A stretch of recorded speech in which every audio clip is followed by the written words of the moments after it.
Tonight we're here to hear from many of the candidates running for seats on the North Carolina Supreme Court and North Carolina Court of Appeals. These elections are significant because North Carolina is among a decreasing number of states who allow their citizens the privilege of having a direct say in the makeup of their appellate courts. Additionally, these elections deserve attention because the rulings from the North Carolina Court of Appeals and the North Carolina Supreme Court intimately and profoundly impact the lives of all North Carolinians. Despite the importance of judicial elections, polls repeatedly show that the judiciary is the branch of government people know the least about. We hope that forums like this one and the forum in Raleigh on September 21st and the forum in early October for the 13 candidates for Judge Jim Wynn's seat will draw more attention to judicial races, increase public interest in the candidates, and help develop a more informed electorate. A few final notes before I introduce our moderator for tonight.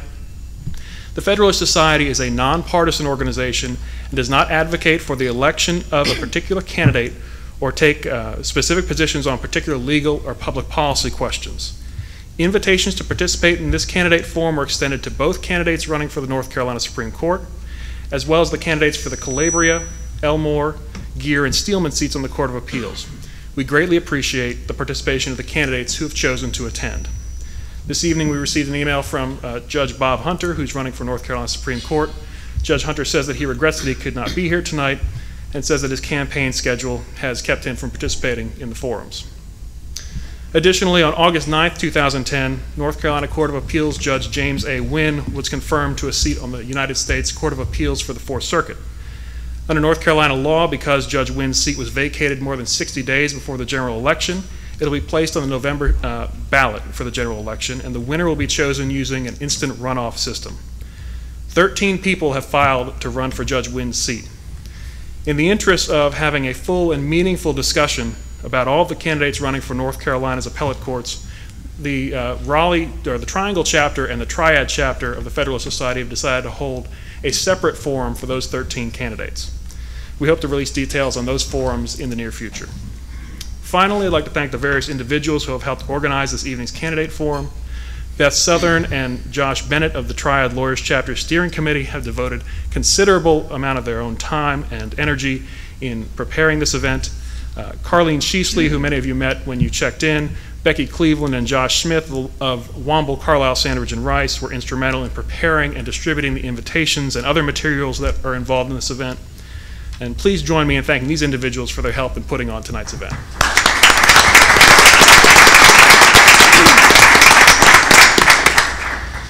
Now to the main event.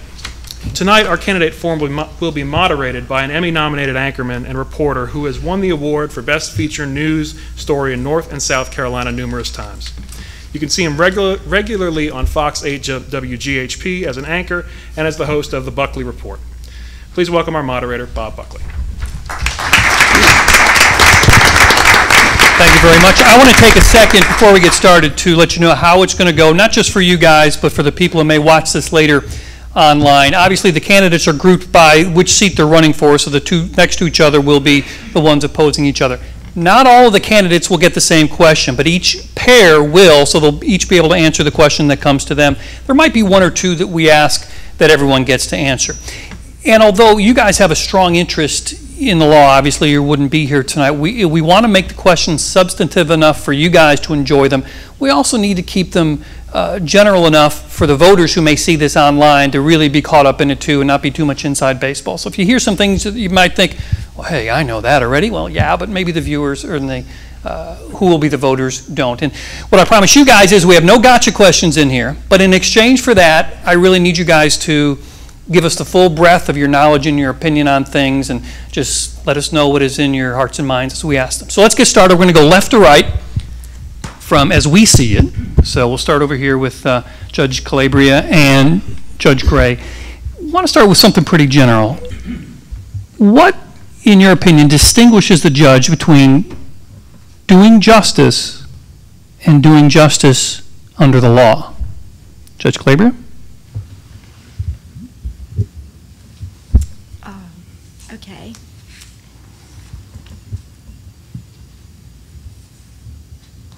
People could think that when they come to court that they know that somebody wins and somebody loses. They could win because the judge felt sorry for them or had compassion for them.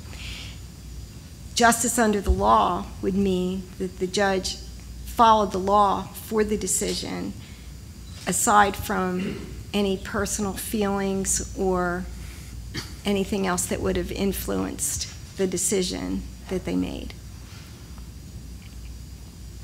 Judge Gray? And by the way, so people know when we come back around the second time, Judge Gray, you'll get to go first, and Judge Calabria will have a chance to gather her thoughts while you speak. Go ahead. I think justice under the law is probably, as Judge Calabria said, that you are applying the law to the facts that you find if you are the trial judge, and you are doing the best you can to give it that fair and impartial view. Sometimes when it's justice, and you were trying, I can hear my DA when he was a defense attorney, he'd say, Your Honor, I'm not looking for justice, I'm looking for mercy. That sometimes you are asked to try to look at, perhaps in a technical sense, the law might steer you in one direction, but when you are trying to look at the facts and look at what is the best for that person and society as a whole, you might be able to fashion a judgment that serves both purposes. All right, let's move on to Judge Elmore and Mr. Walker. President Obama has said that in 95% of the cases, the law will give you the answer. He rather famously said in an interview, and I think repeated this, when they said, what type of justices will you appoint? He said, well, I will appoint justices who know what it's like to be poor and to be female and to be African American and to be homeless. He appeared to be getting at that idea of the last 5% of cases in which he says the critical ingredient is supplied by what is in the judge's heart. Do you agree that in some cases the law should be determined by what's in the judge's heart? Judge Elmore? I recall President Obama making those comments, and certainly we would all hope to do better than 95% when we're looking to make an appointment to the United States Supreme Court. But I think what he was getting at is that he was also looking to some real life experience, and that if you've been a professor at Harvard, then probably you have a understanding of the law as it exists that's accurate 95% of the time. But when you weigh in real life experience, which he sought to do with his appointment, then that brings him to 100%. But my feeling would be that you want to strive to do more than that. You want to get someone, I think, in my opinion, like Chief Justice John Roberts, who had argued 30-plus cases before the United States Supreme Court. He not only understood the law as it's written in the books, but had that experience arguing cases before the highest court of the land. Mr. Walker? Well, I think our life experiences really shouldn't come into play in how we decide cases. Cases should be decided on the merits of each case. Case should be decided on the facts of that case, the law that's applicable to that case. You don't really need to be trying to go back and look at your personal experiences, things that have happened to you personally, especially with what President Obama was talking about with, if you've been in this group or in that group. That really shouldn't play in, because what does that say about the candidate or the people that come before you, the parties that come before you, and if they're not a member of that group, they haven't gone through that same thing, do you somehow discount their arguments? Less, what we need to do is we need to use reason, we need to look at the law and come to the correct conclusion that way. Okay, move on to the Supreme Court candidate here, Judge Jackson, and we're all here because we, the voters, elect you guys. Is that a good idea? You know, obviously it's the will of the people, and unless and until the will of the people is changed, which would require an amendment to our Constitution, that's the way it's going to be. However, I have some grave concerns about election of judges, to be quite candid, and it stems from the fact that, if you look out in the audience tonight, this is one of the few public forums that we're going to have. And in fact, I think we're going to have precisely 2 public forums, both sponsored by the Federalist Society. And we don't have a full house tonight. And my experience is that people don't know who we are. And that causes me concern. When we have people going in and we understand from the political experts that people vote for us based on ballot order. They vote for us based on our name, whether or not we have a good name, which I'm blessed with the name of Barbara Jackson, which I'm told is a good one. And finally, whether we're female. And no one should ever vote for me because I'm female or any other candidate because of those qualifications. They should be voting for us because they're looking at our record and who we are and what our qualifications are, our resume, and that information is available through our websites and our Facebook pages. Those are the qualifications that they should be looking to find out who we are. Okay, back to the Court of Appeals with Judge Geer and Mr. Poirier. You know, we see and we cover a lot in the journalism world a case where someone gets a new trial because of insufficient counsel, or a term similar to that. Forgive me if it's not the proper legal term. So it raises the question, though, about what is a fair criminal trial and what is a perfect criminal trial, and why a criminal defendant shouldn't be entitled to anything less than the perfect. There's no such thing as a perfect trial, criminal or civil. I doubt, we've got a number of trial judges here. I doubt they've ever seen a perfect trial. The question is whether any mistakes that were made in the course of the trial by the lawyer, with all due respect to the trial judges, the trial judge, whether those really made a difference. The issue is, to use a phrase we all know, is no harm, no foul. If the error did not make, would not have affected how the jury came out, then there's no reason to order a new trial. We don't have perfection in life. We don't have perfection in trials. We just have fair trials, trials where the jury sees the evidence that it's allowed to see, has instructions laying out the law, and then reaches their verdict based on the instructions and the evidence. Yeah. We have, I think every judge in his heart wants to get to the truth of the matter and wants to do justice. But we're limited by a system of rules, including things like the hearsay rules, rules of evidence. And over the years, those rules have been gamed by attorneys to show the truth that helps them, to hide the truth that hurts them, or to twist it, or whatever they need to do to present their side of the case. Judges at the trial court level are really referees. They just need to make sure that people follow the rules, that everybody gets an equal opportunity to present the best case that they can. And no judge and no jury is ever going to get all the facts, so they have to make the best decision they can based on what they get in that system. When you get to the appellate level, there's a whole lot less discretion at the appellate level. In the Court of Appeals, it's really what they call an error court. It's just to look at, did they follow the rules? Did they do what was required under the law? And at the end, to the right, as we look at the dais here, is Judge Sanford Steelman. He is running unopposed, but was nice enough to come here and contribute his thoughts as well. And speaking of contributing, I wanted to ask you about contributory negligence. I can tell you that most of the viewers we supply information to have no idea that it exists. They don't understand that if they're 1% negligent for a case that they cannot recover. Is this a good way to run our court system? And I know this is to some degree a political question, but if you were in the legislature, or if the legislature came to you and asked you for advice, is this the way the justice ought to be meted out? Well, I think, first of all, from a trial judge's perspective and a trial attorney, the law that you've enunciated, if you're 1% negligent, you don't recover, that the juries ameliorate that when they consider the cases. Very rarely is there a minuscule part that will bar a plaintiff. I'm probably one of the few judges that has presided over a trial where we applied Pennsylvania negligence law and did a comparative fault, which is the alternative to contributory negligence. And basically what the jury did is they cut the plaintiff's damages by 10%, found it 90-10. So I don't know that going to a comparative fault system is going to radically change the ultimate outcome. I think it will change somewhat the way the lawyers will approach the case, but having tried cases under both systems, presided over those trials, I really don't think that the juries are going to make a huge amount of difference, regardless of whether you have comparative fault or the contributory negligence system.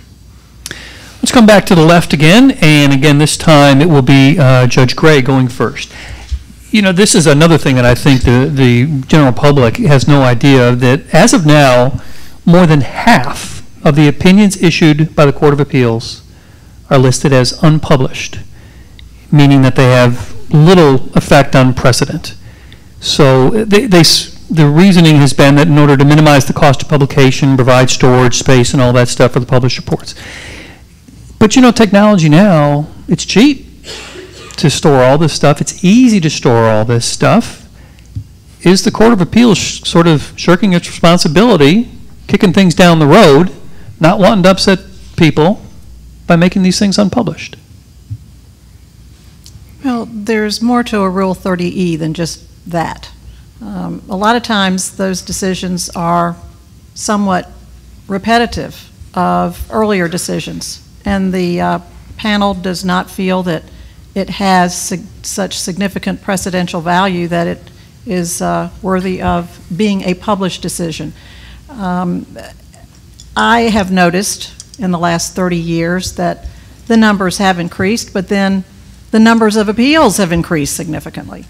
And the cases that are published should provide significant issues of law and fact, frankly, such that litigants down the road would have some basis for saying, okay, this is a case that mine is indistinguishable from, or this is where this case is different. When it's the same issue, and frankly, there are a lot of cases that present the same issue again and again, there isn't necessarily a need to publish that decision on that same point of law again and again. So certainly the cases could be published, but I don't know that they need to be published in the sense of holding precedential value. Judge Calabria? Before I was on the Court of Appeals, I had no idea how much trouble it is if it is a published case and there's a mistake. I had a case early on, back in 2003, and there was an attorney wrote a letter to us, and my law clerk was all upset. And I said, don't be upset, be happy, we're going to get it right. But it meant that we had to send out 14 letters, and it was a disaster for the administrative people, for the publishing part of it. So it's not just the technology, we still have bound volumes on that. But sometimes when we have a case that we say, to get the panel to agree on it, to have a majority opinion, I have said, if that's not published because of maybe a little quirk in the case, then we can get a majority opinion. And we have so many cases that we do have to move them, so it is expedient to do that. So it's not just about technology, because you can go online and get it. There's lots of other points to consider. All right, let's move on to Judge Elmore and Mr. Walker. Again, Mr. Walker, you go first this time. I want to go back to that issue of electing versus appointing judges. And so long as we are electing you, why should we run without a party label that at least tells us something about who you are? I don't think we should run without a party label. I think we should have the party label on there. Well, I understand why they took the party label off. It was partisan politics at its best. It did at least give some semblance, some idea of what a person stood for. It's not always the case. There are Republicans with varying views, there are Democrats with varying views across the spectrum, but at least gave you some idea of what a person thought, what a person believed in. And I think it was a mistake to take that off, and that's part of the reason why I think it would be a good idea to put it back on. But that's, of course, something that the decision the legislature is going to have to make. Judge Elmore? It would appear that the legislature this year, perhaps more so than in recent years, will strongly look at the appellate court elections and whether the people across the state have a clear understanding of who they're voting for, and whether or not they try to pursue an amendment to allow for anything other than election of judges remains to be seen. I agree that if we are going to elect judges on the appellate courts, that the people need more information. There needs to be some indication of party affiliation, which we do not have. There needs to, at the very least, be some indication of the incumbent, someone with the years of experience that is currently holding the seat. We don't have that. We do have made some progress in the recent years. There is the State Elections Board is sending out about 5 to 6 million election guides, and that's got profiles of all of us up here in that. But we're really depending upon the people to read those profiles in our judicial elections and to go to the polling places and make correct choices. Judge Jackson, the death penalty has been a hot issue all around the country, certainly here as well. With all that's swirling around the death penalty issue, can you envision a scenario where you might set aside a death penalty even if the law appears to call for it? Do you mean is it clear whether that question poses in an individual case or across the board? No, an individual case. Can you see cases where, because the appeals go straight to the Supreme Court, right. and is this a hard and fast thing that if the jury comes back with a sentence of death, and that's exactly why those cases go to the Supreme Court, to the highest court in the state, immediately, is for the most serious review. And I began my career there at the Supreme Court 20 years ago, and they had a pretty heavy capital load at that point in time, and a number of cases were reversed during the year that I was there based upon sentencing errors. That was something that had come down as a mandate from the United States Supreme Court. Certainly, other than a broad mandate from the United States Supreme Court, capital cases are, I can't think of anything more compelling than a capital case where an individual's life is on the line, and those cases must be given the highest degree of attention, the highest degree of review, and if appropriate, the sentence should be set aside or remanded for a new trial if that's the appropriate remedy. You wouldn't ever say that categorically a capital sentence must stand because of a jury conviction, because as with any other criminal case, there is always the possibility of an error that has occurred in the court below. Otherwise, we wouldn't have the many levels of review that we have in death penalty cases. Okay, Judge Geer and Mr. Poirier, we're constantly dealing with evolving law in some form or another, whether it's given to us directly by the legislature or through a series of precedents. So how does a state judge determine when the common law should be maintained or when it should evolve? Again, we start with Mr. Poirier. What was the last part?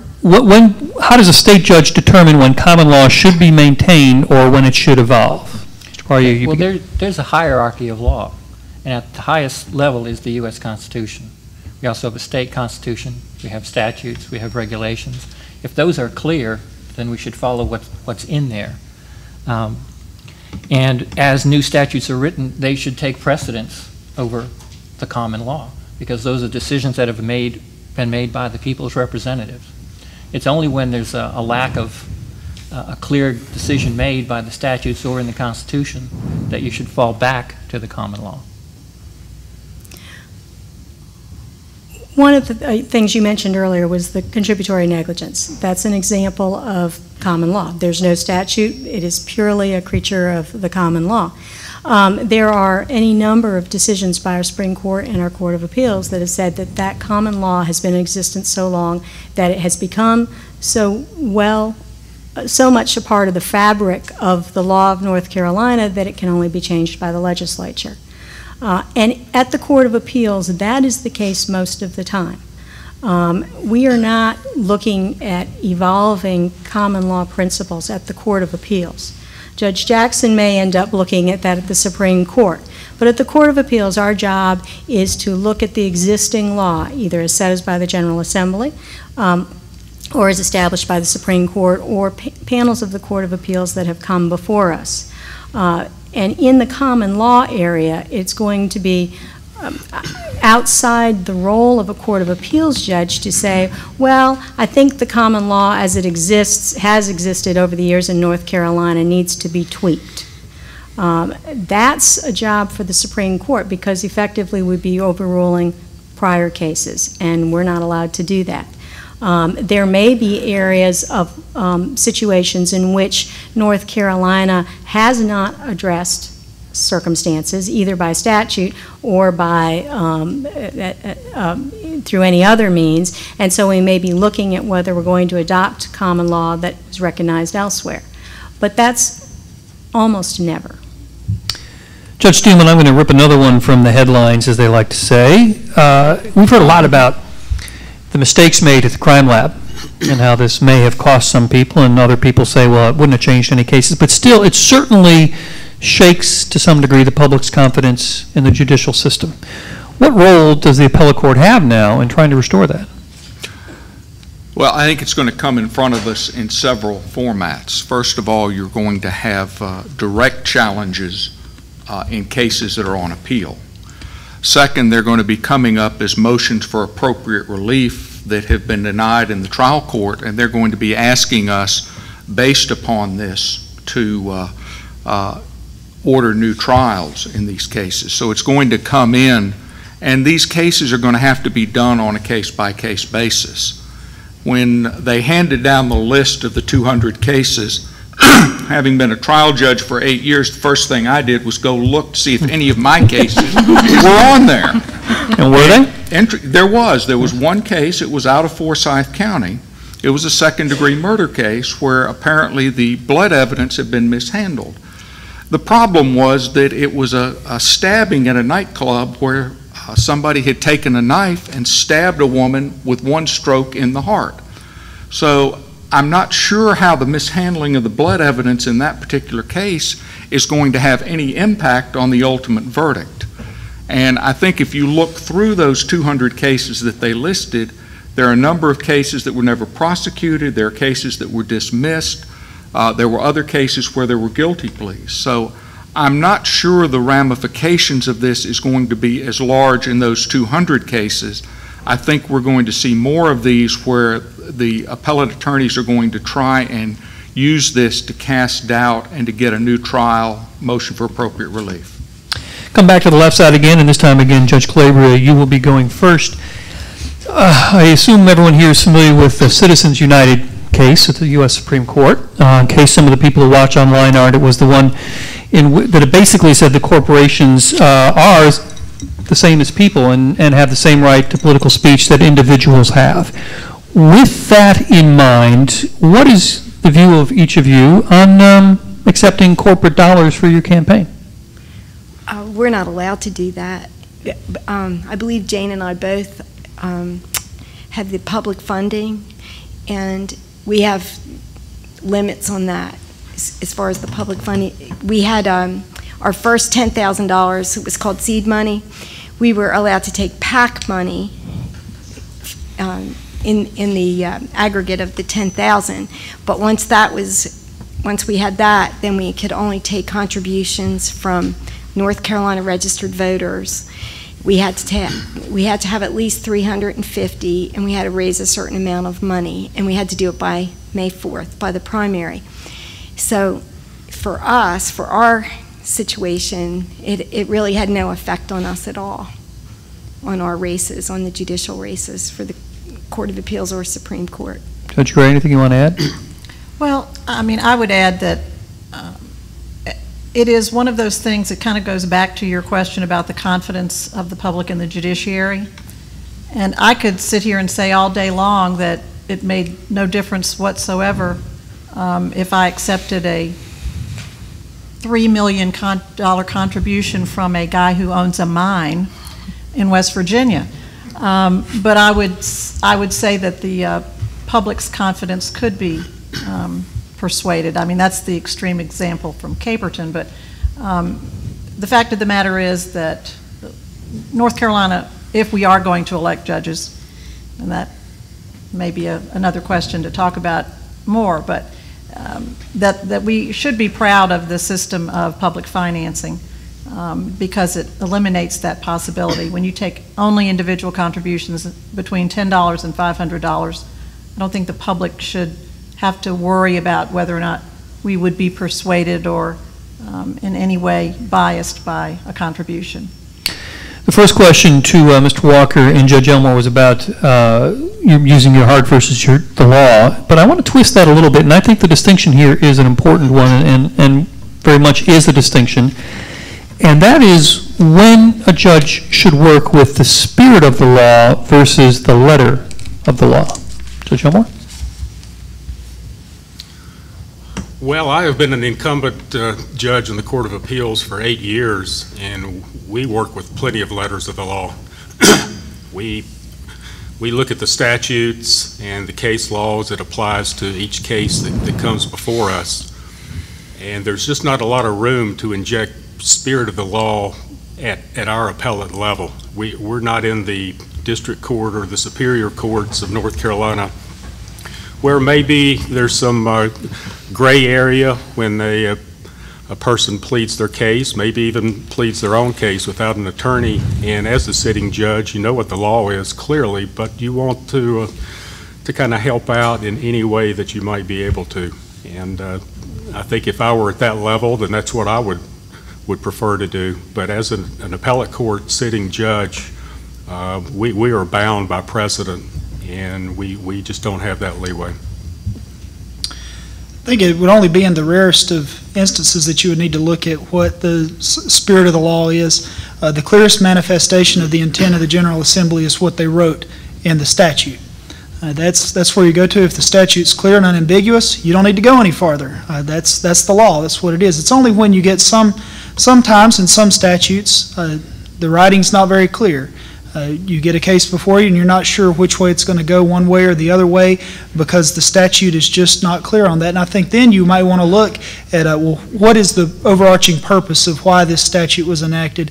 And then you would want to say, okay, well then, if that was the idea that the General Assembly had, if this is what they were trying to fix through this, and I think that's consistent with what case law is that if you look at, well, the overarching purpose and to interpret an ambiguous statute, then we're going to go with the spirit of the law. But most of the time, the statutes and the law is so unambiguous, then we don't need to worry about the spirit of the law because the spirit's right there in the words.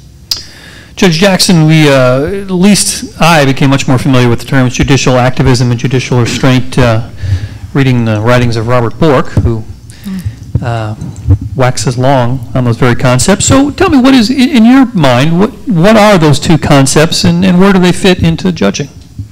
You know, I think one problem with the two concepts is that they've probably in the past, what are we at, 23 years since his confirmation hearings approximately, they've probably been blown out of proportion since that point in time. I think the stereotype of judicial activism is someone who does rule from the heart, who does deviate from the letter of the law, and judicial restraint, the stereotype would be someone who's following the letter of the law and who does not rule with empathy and so forth. You know, and I think, you know, I'd just like to share my own judicial philosophy because I don't like to take on the mantle that someone else places on me for any reason. And you know, I've got it on my website. It's crystal clear. I think it's up to judges to judge and to leave it to the legislature to legislate. And I'll allow people to interpret that how they see fit. I've tried to follow through on that for the past 5.5 years and would certainly continue to do so going forward. But I think it's, you know, I suppose it's probably closer to the stereotype of restraint, trying to follow the letter of the law. But it's but those terms are kind of tricky because I think they've really taken on lives of their own that perhaps were not intended when they first came around. I want to go back to contributions again, and forgive me if I'm off base on this, but if you take money from individuals, as most of the candidates do, some of those individuals are pretty likely to be attorneys, are they not? They are indeed. All right, so what do we do? What should voters take from the fact that you're taking money from the very people who may appear before you? one of the things that I think is important about public financing of elections, it has limited the amount of money that you are raising from individuals. The people who are most interested in the judicial races, who are interested in contributing money, are the people who are in the courts, who are worried about whether there are quality judges or not, whether we've got judges who are knowledgeable, who are experienced, and so they are the ones who are mostly contributing. But I think if you look at, for example, my filings with the Board of Elections, you will also see all of these contributions of individuals. It may be lower because that's what they can afford, of $10, $25, $50 from teachers, firefighters, people from all walks of life. I think that it is I think it is very important that we do have a cap on how much lawyers can contribute. So we are not in the situation that other states are, because the maximum they can contribute is $500. I don't think that there is an appearance of impropriety when you have $500. But because of concerns, I didn't accept any money from PACs. Okay. Mr. Poirier? Yeah, I think the worst part of running for office is raising money. I wish we didn't have to do it. I wish they said, this is how much you get, do what you can. But we have to. Fortunately, they are limited. And most of the contributions that I've gotten, and I think that all the other candidates have gotten, are from $10, $20, $25 from people all over the state, all kinds of different professions. I think, though, if a particular candidate gets the majority of their money, say, from the plaintiff's bar in large amounts, that might be a reason to say, maybe there's something there. Okay, Judge Steelman, I want to change up a little bit here on speaking of money and who pays where.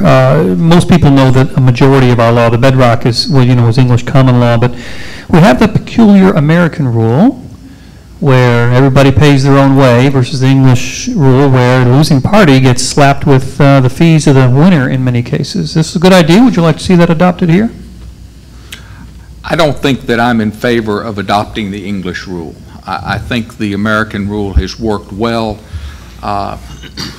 with the understanding that there are specific exceptions under our state law where attorney's fees can be awarded.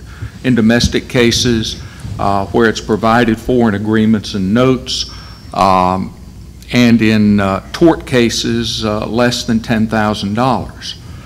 One of the things that I think would be beneficial and would help settle cases is if we would expand that $10,000 up to $25,000. If the verdict was less than that, then the judge would have the discretion of awarding the attorney's fees in these small tort cases. So I'm not in favor of going all the way to the English rule, but I think we could do some tweaking with our own statutes to make it better and encourage the settlement of these small tort cases. So we come back down to the left again. We're switched to go over to Judge Gray being first this time around. Maybe this is my personal television news reporter bias, but I have a belief that we are the fiduciaries for the public who cannot be there in many cases. And so when it comes to the access we have with TV cameras to the courthouse is to ban us from that, in my opinion, would be a very high burden, because you're essentially telling the public you can't be there to some degree. And there seems to be certain barriers that TV has to get by that our newsprint brethren don't.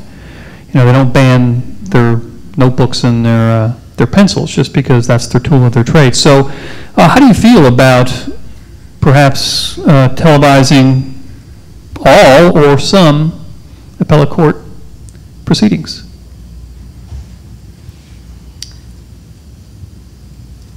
If the public wants to watch it, I'm all for it. Having been on the other side of the bench in the Court of Appeals and the Supreme Court, some of the cases actually are, I'm being facetious, but some of the cases actually are very interesting. And I think that the public would actually enjoy it and perhaps learn something.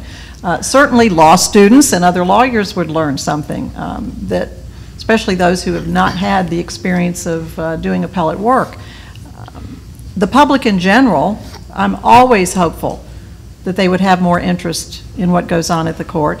I don't think it would necessarily hamper the work of the court from the experience that I have had. You know, at the trial level, the only time I've ever closed a courtroom is in a juvenile matter, and that was in a very, you know, that's a rare case when you do that, actually. So I think probably, you know, there would be some rare exceptions where you may have some protection issues for juveniles perhaps, but I think it would be, if it's feasible with the technology and the money is there, that's the big issue, is there money to pay for it? Well, no, yeah, I mean, if you were doing every incident, but the other thing would be whether TV should have sort of a blanket invitation to be there, the local news, unless, you know, you're going to say no for some specific reason. But I'm sort of asking both questions, Judge Calabria. How high should the burden be for the local TV to be there, or national TV, and would you be in favor, if the money was there from the legislature, simply making it essentially a C-SPAN of appellate court where it's always on TV? I've been a judge for 14 years, first as a district court judge, and I always had the phone call, can the press come in? And I said, of course. The TV cameras, as long as sometimes we would have 5 or 6 of them, as long as they weren't in the way, as long as they were on the sides. And at the Court of Appeals, they always ask the administrative office of the courts first, and then they would ask the panel. And I never said no to, and I'm very happy to have them there. I think people should know what's going on. It's a public courtroom. Who's my moderator badge there? Excuse me for a minute. All right, let's move on down to Judge Elmore and Mr. Walker. There has been people who are pushing tort reform. One of the main arguments is that it becomes beyond punitive, that these damages are meted out that will destroy businesses, that it becomes vindictive. Are you concerned, though, about people not being able to get what you might feel is justice, or either way, from either the plaintiff or the defendant with tort reform as it's often discussed? And this time we start with Mr. Walker. Okay. Well, if you look at the purpose of punitive damages, that's really to punish or to deter the activity that brought about the tort claim in the first place. So it has to be something that's significant enough that's going to deter the action in the future. The famous case with the Fords, where they calculated out that it'd be cheaper to settle the lawsuits than to fix the problem. So we got people burning up and dying in crashes, and so you needed a large punitive damage to be able to say you didn't calculate that into your calculations. So well, you know what? My uncle was actually the lawyer who did that. Well, interesting.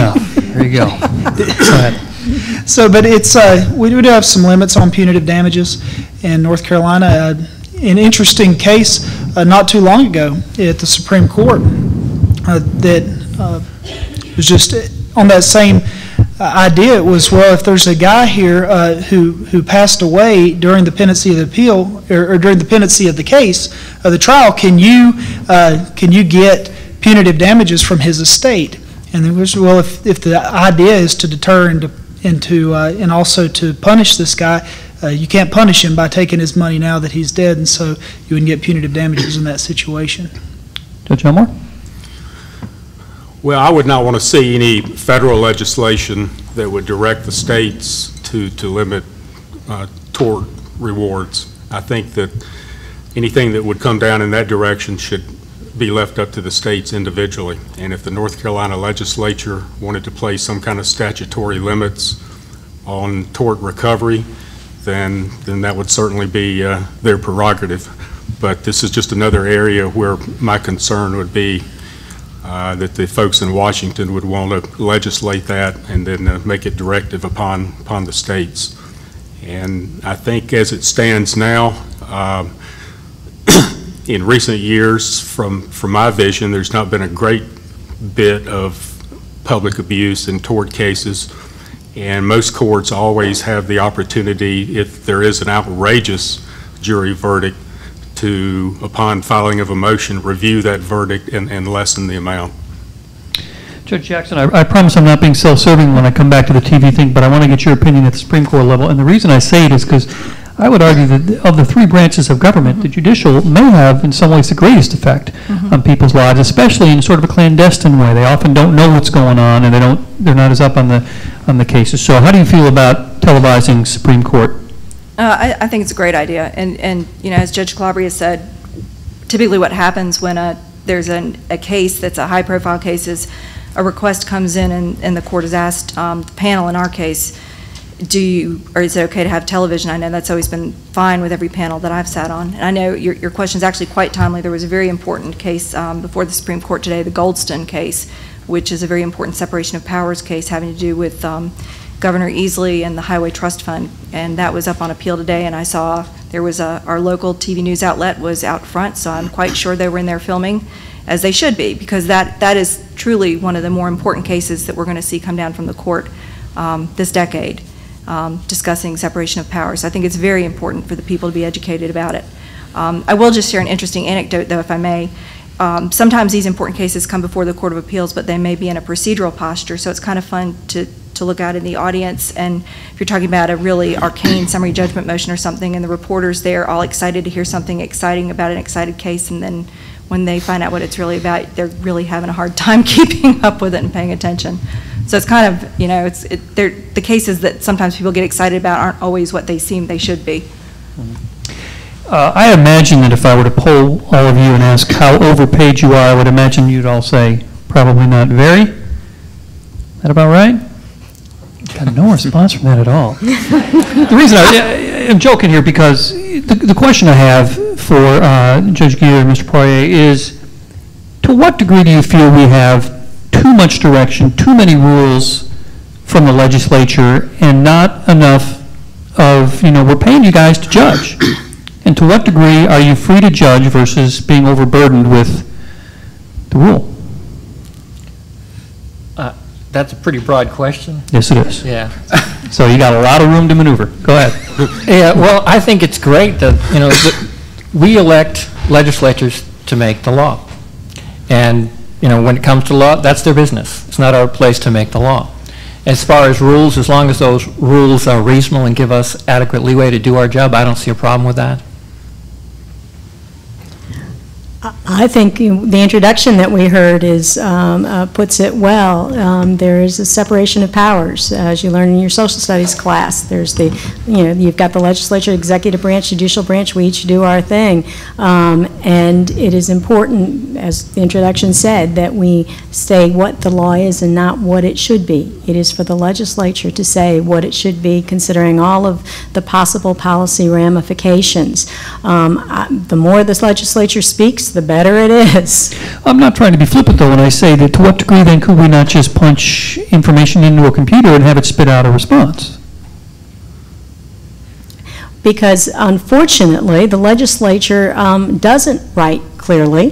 Most of the time, I have to say, it is rather ambiguous, and so it's up to us to determine what the General Assembly intended when they wrote this rather mystifying language, and sometimes conflicting language. In addition, they can't anticipate every set of facts, and so it is up to the courts to figure out, okay, we have the legislature saying this is what the policy of the state is, this is what the law of the state is, but how does that apply in this particular fact context? They don't tell us that, so that's what the judges do. If I can add, sure. Sometimes statutes are written with a deliberate ambiguity. Sometimes it's to the advantage of a particular interest to have leeway or wiggle room, and we're left to deal with that, and the computer couldn't deal with that. Judge Steelman, I think Clarence Darrow was famous for saying that courts are not about justice, they're about winning. Is there some truth in that? Well, you got to remember that's a trial lawyer who said that. But he won a lot. And I think that that's one of the things that we have to deal with, is that the people coming out of law school are some of the absolute best and brightest people that we have in our society. And they are trained and they want to win. That's what they're geared and trained to do. And ultimately, we've got to decide between these groups who's going to win the case. And that's probably one of the biggest problems dealing in the bar, is that everybody who comes out of law school can't win every case. And we have to find ways in the bar to deal with that frustration and to help these people positively channel their energy. Let me make one quick comment about the television issue. At the Court of Appeals, we are videotaping every single oral argument and have done so since we moved back into the building in February. And as far as I know, those are public records. So the Court of Appeals certainly has not been trying to hide anything that we do from the public or from the media. What about efficiency of what we're doing? I don't want to get too much of a housekeeping thing here, but I think it is of value that are we pushing these cases through at the rate they need to be pushed through? Or, you know, I mean, are these courtrooms being used literally 9 to 5? And are people getting their money's worth here as far as people being in court doing the court's work? I believe we were back to Judge Calabria to go Are you first. talking about the trial courts or the Court of Appeals? Well, you guys are Court of Appeals, so that's what you have. I mean, if you feel it's not being done at the trial court, let us know. I was a Wake County District Court judge. We worked 9 to 5 every day. Some counties are not like that. I know that because when we had our judges' meetings, I would hear the people were doing other things besides being in court. But since we were both Wake County judges, we know at 5 o'clock we're still there on Fridays. Court of Appeals, we are very different. The way we handle our cases, and we have to be very efficient. The lawyers only have 30 minutes on each side, and we spend a lot of time researching and writing, and then afterwards writing an opinion. We have 12 cases on each court date, and with 3 judges, we each have to write 4 opinions for each court date. So I would say, and I said this when a radio person called and asked about, I said the judicial branch of the government, we're working about as hard as we can work on very little money that they give us. The legislature just doesn't fund us very well so I will stick up for all of them. That's great.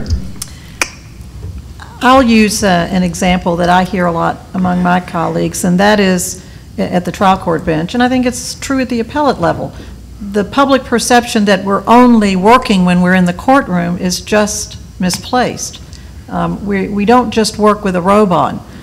We do actually have office hours, and I will utilize chambers outside of a courtroom whenever I can to try to read files, get ahead, answer mail, return phone calls. So as Judge Calabria said, you know, Wake County may be a little different, and I don't want to disparage any of my colleagues who aren't in the major urban areas, but we now have 19 judges in Wake County in the district court.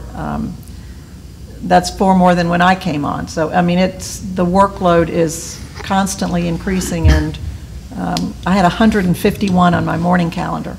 I mean, it's impossible some days. We are working hard. But could we be more efficient? Always. All of us could always be more efficient. And I would echo that I'm not going to throw stones at our colleagues at the General Assembly because they have to make a lot of difficult choices, But it's a sad commentary that the third co-equal branch of government gets a little over 2% of the state budget, and that we manage to do what we do. I think the public should be assured that they are getting a lot of bang for the buck for the judiciary. Judge Elmore and Mr. Walker, we talked earlier about the English rule. I was wondering if you were interested in wearing those ruffly outfits in the powdered wigs. Maybe a gray wig? Yeah. Is that the question? No, just teasing about that. The Chicago case came down recently, which essentially, if I understood it right, and please disabuse me if I'm wrong, that the Second Amendment doesn't apply just to the federal government, but the state and local governments as well.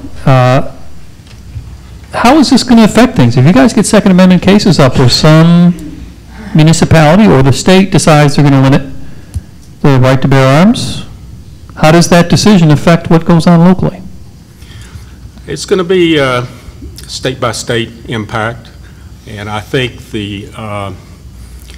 those of us, especially including myself, that endear the Second Amendment, found gratitude in those rulings, because it should extend to the states and individuals to have the right to protect their business and their homes. And it seems pretty clear to me from the reading of the Second Amendment that that's what our founding fathers intended. And I think they got it absolutely right, and I'm proud with it. Well, I'll have to say I disagree on whether it's going to be a state-by-state issue. It's a federal decision, Second Amendment. It's going to apply to all the states equally across there, what the Supreme Court said.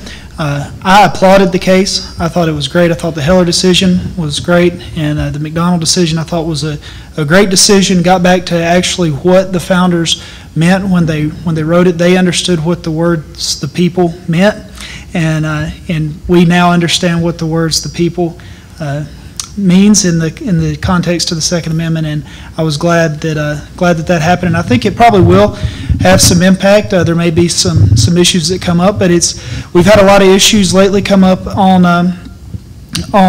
the state right to bear arms. So I think there's going to be at least some analogies that we can pull from.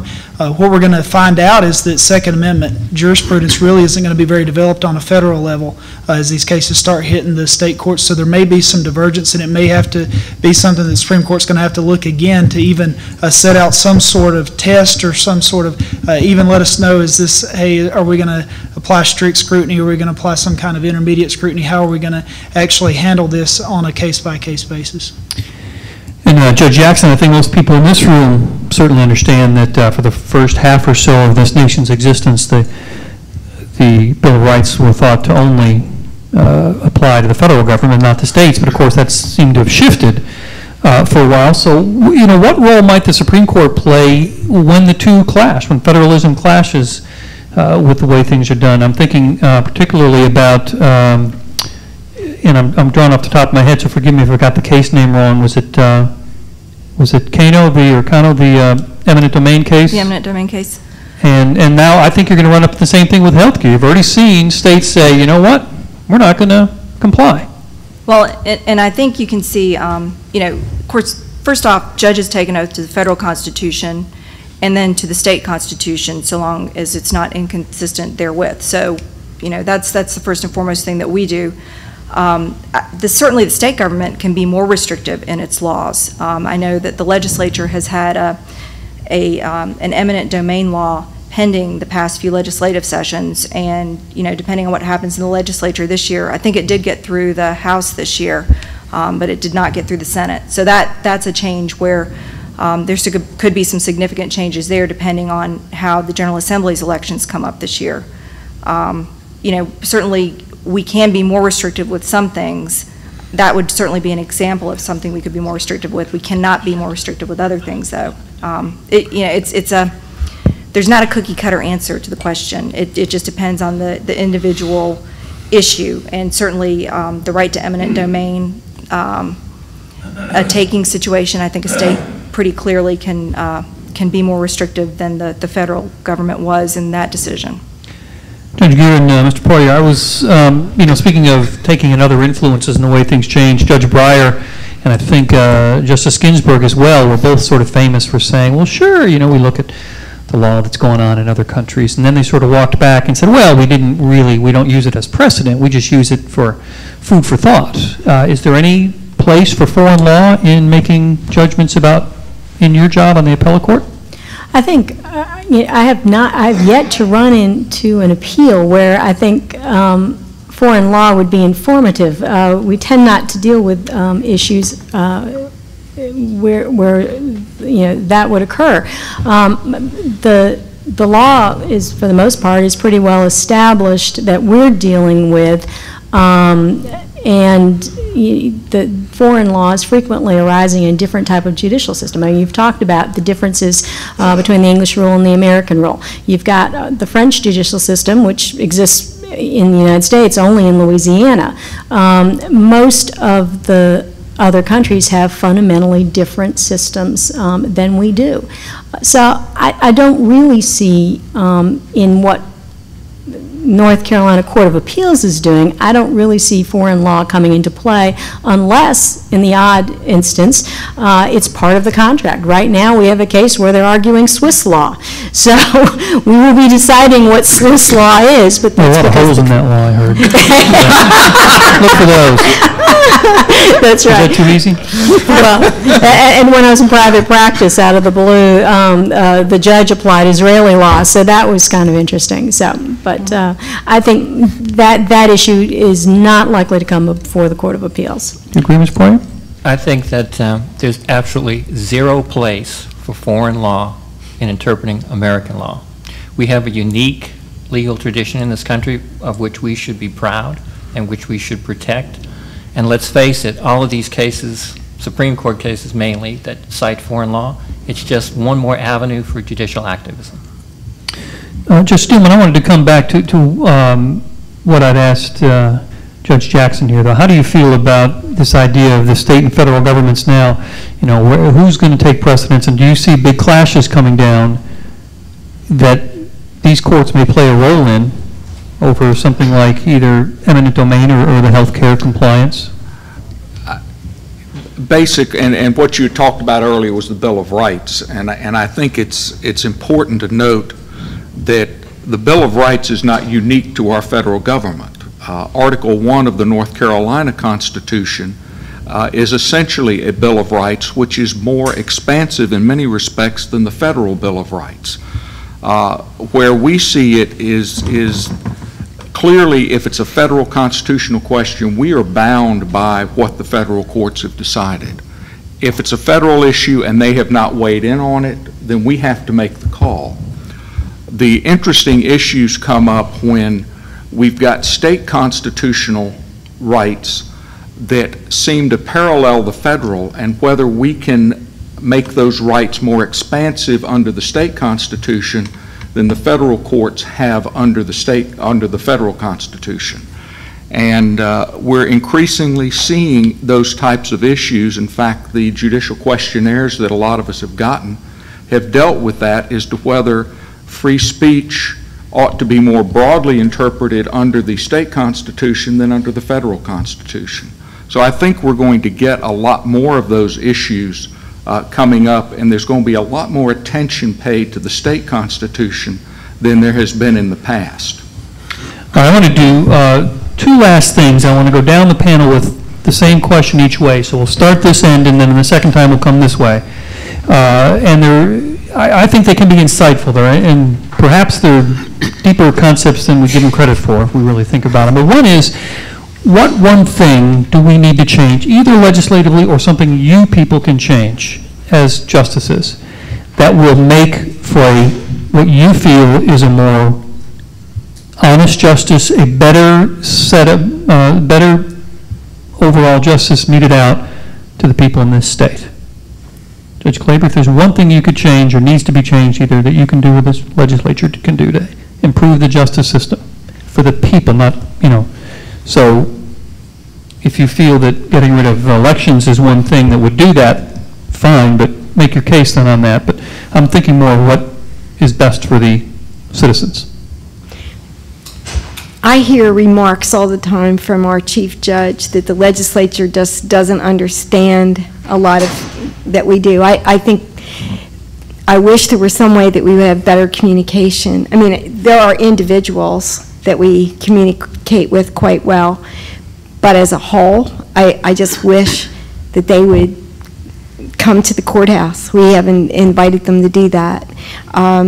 We go there. They should come to us. So I wish there was we have one session once a year where everybody just shows up, but it's not like they're talking to each other about important issues. So I wish we could communicate better with the legislature so they would understand the judicial branch. It's interesting that you say that, since probably half or more of them are lawyers. No. No? Mm-hmm. No.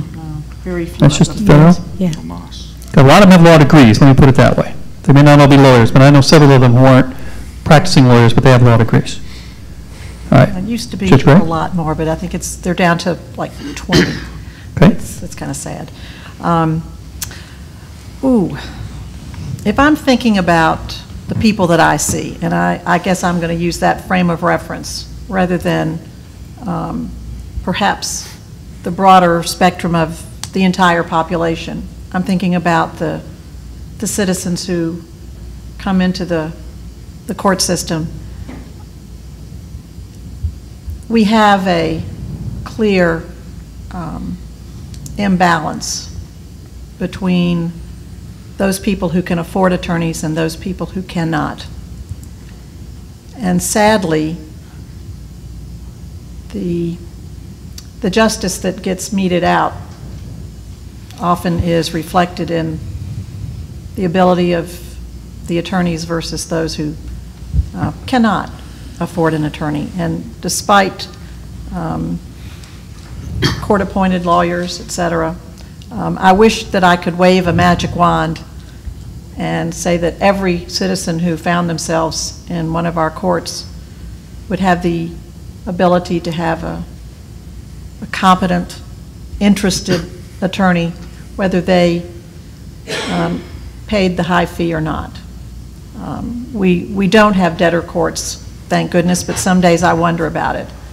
And I said I wasn't going to pick on the legislature, and I'm not meaning to, but those of us who are in the trial level have seen court costs just keep going up and up and up. And there are people who tell me they take a jail sentence because they can't afford to pay court costs and fine. So, but all in all, I'd like to see equal justice by good attorneys for everybody. Judge Elmore. Well, this touches a bit on something Judge Gray brought up earlier, and it's simply the lack of expenditures to the judicial system. And it goes back to the separation of powers discussion. We're supposed to have an executive branch, legislative branch, and judicial branch in North Carolina, but we don't. We get whatever in the administrative office of the courts, and Director John Smith in the memorandums from the legislature, however many funds that they're willing to appropriate. And I practiced law 20 years in Greensboro, and even back then, it was nothing for me to walk into a district court and see 700 people with traffic tickets or misdemeanor charges, and they're missing a day of work. They're there all day, and that was 8 years ago before I came to the Court of Appeals. Those conditions existed, but like Judge Gray said, the expenditure from the state budget to the administrative office of the courts is under 3%. And I think part of your question was what would I do if I could do something right away, and it would be to triple or go 4 times that expenditure and expand the courthouse facilities. And they're reached the point now where staff across the state are actually being laid off. Investigative services and district attorney offices, clerical positions, and it's just reached a crisis point. I think you're starting to see a common theme come across the table. I think funding is the biggest issue that we've got as far as being able to serve public, and it ends up coming up to the appellate level and causing some issues there. Remember, one of the first cases that came up to the Supreme Court when I started working there it was an issue about a speedy appeal, if you will, and talking about a very understaffed court reporters, just court reporters at the trial levels, just so understaffed on the court reporters. It had taken about 4.5 years, if I remember correctly, 4.5 years to get a 130-page transcript ready so the case could go to the Court of Appeals. That's pitiful. It's pitiful. It's because the money's not there to hire more court reporters. The money needs to be there. That's a big issue that's been going around for a while, and it is. When you talk about separation of powers, and you talk about the constitutional guarantee that the judiciary will be a separate and co-equal branch of government, and then the purse strings are controlled to the point where you're looking at less than 3%, is just not serving the ends of justice to the people of the state of North Carolina. Judge Jackson. And I just have to echo the same theme.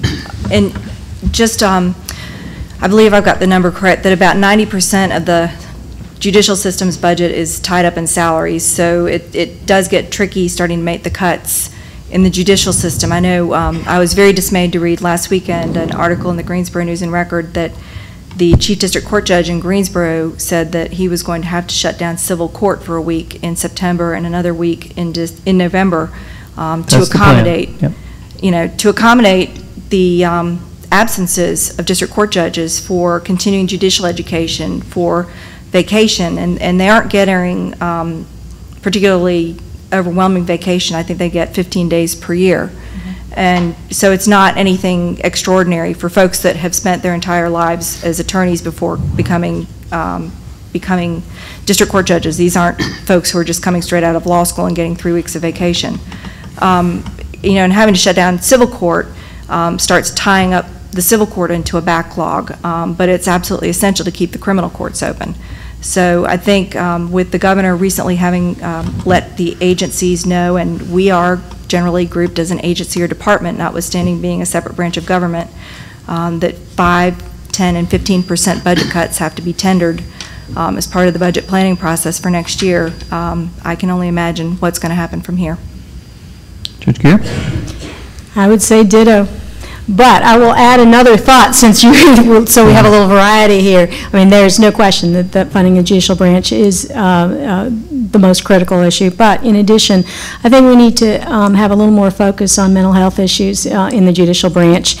One of the big problems is that a very substantial percentage of those who are incarcerated have some mental illness, that if we were addressing it earlier and more effectively, we could provide actually much greater public safety and decrease the prison population. We have mental health court in Orange County. I think there is also one in Mecklenburg County. Judge Buckner in Orange County saw what was happening in other states, and he put it together using no new resources, just by basically cobbling it together with what he had. And his numbers are really very impressive on what they are able to do to decrease recidivism and really having an impact on the justice system. So I would really like to see that. I'd like to see the legislature sit down and take a look at that. I'd like to see our branch look at duplicating that in other places, because I do think it will make a huge impact on our system. Mr. Poirier. I'm going to talk about something at a little more fundamental level. I think there's a flaw in the way that we train attorneys in law school, that we teach them to just read cases and read cases and read cases, and not to do statutory interpretation or follow the rules of statutory interpretation. And what's resulted from that is judges who spend a lot of time looking at case decisions, trying to find one that matches up to the facts of this case, that doesn't exactly match up or doesn't match the current version of a statute. And so they come to a decision that just doesn't make a whole lot of sense or is overly broad, and overly broad decisions tend to have unexpected adverse consequences. So I think that we need to train our law students and maybe our judges on how to interpret statutes. Very good. Judge Steelman? The highest volume type of case that we get at the Court of Appeals are motions for appropriate relief. We literally get thousands of those cases every year, and 95% or more are pro se, handwritten by the jail inmates. And quite frankly, most of them are absolute total gibberish. It's virtually impossible to understand what they're trying to ask for. When I was a trial judge, I got one motion that he wanted to be released because his conviction was obtained in violation of Section 3631 of the Massachusetts Penal Code, which obviously has no application to the state of North Carolina. And the reason this bothers me is that there's no question there's a small percentage of people who are incarcerated wrongfully in this state. We know that. But when we get these motions for appropriate relief that are total gibberish, it becomes very difficult for us to sift through and determine the cases that have merit. And what I would hope is that we can get the law schools and the attorneys pro bono to help in the drafting of these so that these issues can be correctly raised in front of us the first time. because there's a consequence. If you have one of these motions denied, you're forever barred from raising these issues ever again. And it's important, I want to make sure that if somebody files a motion for appropriate relief, they raise all the issues, we have a chance to fairly look at them and reach a decision on them that's an informed decision and the correct decision. And under the current system, it is very difficult to try and figure out what they're asking for. I want to finish with something a little more fun, and if we hold to the time that we've had all along, we'll finish exactly on time tonight. So we'll start this time right and come back left. Judge Steelman, who is the member of the current U.S. Supreme Court that you most admire, and is there a particular case of theirs or a particular opinion of theirs that put them at the top of your list? You know, we've been hit with this question in just about every questionnaire, and the way that I have answered that is that every one of those people has baggage, and I'm not going to carry their baggage. I will carry my baggage, but I'm not going to carry theirs. That having been said, the only justice that I have personally met and have heard speak is Judge Clarence Thomas. And he spoke down at Wingate College, and I was able to hear and meet him there. And I was just extremely impressed with him. I've also read his autobiography. What he was put through in the Senate confirmation hearings was one of the greatest travesties of justice in this country. And I admire Justice Thomas for his character and his perseverance. I don't know that if I could have put myself and my family through the hell that that man went through to get on the U.S. Supreme Court. So I admire his character for what he did. Right? Yeah, it's funny that he said Justice Thomas, because that's who I would say as well.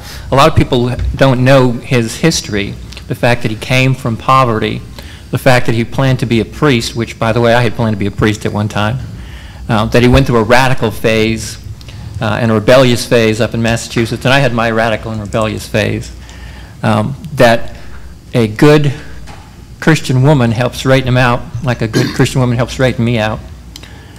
And that he's had to make a courageous stand and courageous decisions, that he doesn't talk often, but when he does talk, he talks with gravity. Judge Geer. There's no one on the Supreme Court currently that I feel warm and fuzzy about. I agree with Judge Steelman. There's some everybody on the court, I could say, oh, I agree with that and some of the things they've written, and I'll say to every single one on the court, well, that's odd. I can look into the past, but we also have some great Chief Justices, some extraordinary jurists in North Carolina, and I think it'd be much more fun to talk about them. And right out of just north of here, we had Chief Justice Susie Sharp. I mean, how extraordinary that North Carolina produced the first elected woman Chief Justice in the country. I mean, that's just outstanding. And she was a Superior Court judge. I think that's just truly amazing. And had she wanted to be on the U.S. Supreme Court, she probably would have beat Justice Sandra Day O'Connor and been the first woman on the Supreme Court. So I'm not answering your question. I'm really sorry, but just maybe a point of personal privilege, and let me just applaud some of the folks that we've had. Okay, Judge Jackson. Well, I actually really agree with Judge Steelman and Judge Geer. I think there are things to be admired about each one of the justices, but they do really, with our media today and with the way everything, they each get canonized and demonized, and I'm reluctant to take on their demons and angels. So I feel kind of the same way. I enjoy listening to some of them. I will say I was extraordinarily impressed with Chief Justice Roberts at his hearings. I can't imagine being that brilliant. To have performed the way that he did in his hearings is absolutely remarkable. It was just a performance that I don't think that we've seen before and are unlikely to see anytime soon. He has such remarkable command of our law. And I was fortunate to be admitted to the bar of the United States Supreme Court and went up there personally to do so. And he was so gracious as he hosted everybody, and just to be equal opportunity. Justice Alito was quite entertaining and funny, and Justice Scalia was, and that was an occasion when Justice Thomas actually asked two questions. The Georgia versus Randolph case, and they reported on it in the newspaper the next day. So it was very interesting. That there were two full questions on Judge Thomas. because it is so remarkable when he asks questions. I thought that was fascinating, that it actually is newsworthy. Steven? Actually, thought about these for a while, because you do get this in every questionnaire. They basically ask you this. I've been consistent with it and said Scalia each time. The reason I say Scalia is I don't always agree with everything that he's written. I think there's a couple times he's really missed the mark, but that's easy for me to say, just getting to be the critic and not being where he's at and what he's done. But the reason that I always say Scalia is I really enjoy his writing style. I love the way that he writes. I mean, here's a guy that people have published a book that's a compilation of his quotes from his dissenting opinions, and people actually bought it. You know, most of the times, you know, they're buying this just because they want to cite it in a brief, or they want to look at it. They're buying it on Westlaw. You know, but here people doing that, and I've just really enjoyed just reading his writing, and I just think his brilliance shows through in how he writes. I'm going to say Chief Justice John Roberts, and I'm not going to single out any one opinion to the exclusion of the other fine ones that he's written. But for personal reasons, and in addition to what Judge Jackson said about the way he held those hearings when they were coming at him from all directions, and they just had no chance with his brilliance. But almost a year ago, I think this fall, he came to North Carolina Central University School of Law, where my son is a third-year student now. And I know the Dean Raymond Pierce over there quite well, and I got a dinner invitation. And it was, I sat with students, and the Chief Justice was there. He got up, he made comments, and I was able to be introduced to him by the Dean, and he took me aside and we chatted for a few minutes. And I came later to understand through my son, so we got a witness to this, but that he spent 2 days in Durham at North Carolina Central. He went in classes. He came in one of my son's classes and spoke, and then he did a tour of the library, and my son, at that instance anyway, was actually studying in the library. And, so again, it was a personal observation that he was there mingling with the students and spoke to me, someone he didn't know from Adam, just an appellate court judge. And I was so impressed with that, in addition to his brilliance. Okay. I'm going to be consistent as well, in the sense that I'm not going to say that I identify necessarily with her judicial philosophy, whatever that term means to anyone, but for reasons that others have said that they admire current members of the court or not. I have had the opportunity to hear Ruth Bader Ginsburg speak at the North Carolina Association of Women Attorneys Conference a couple of years ago. She's a fascinating woman, and talk about somebody who has overcome adversity.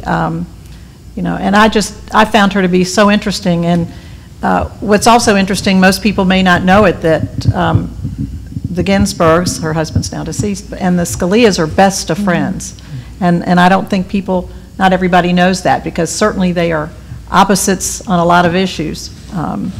But I admire her tenacity and the fact that I sense that she is one who works to try to resolve matters. She's not a total ideologue who has absolutely no sense of trying to look at the big picture, if I can use the vernacular. So I admire her for that.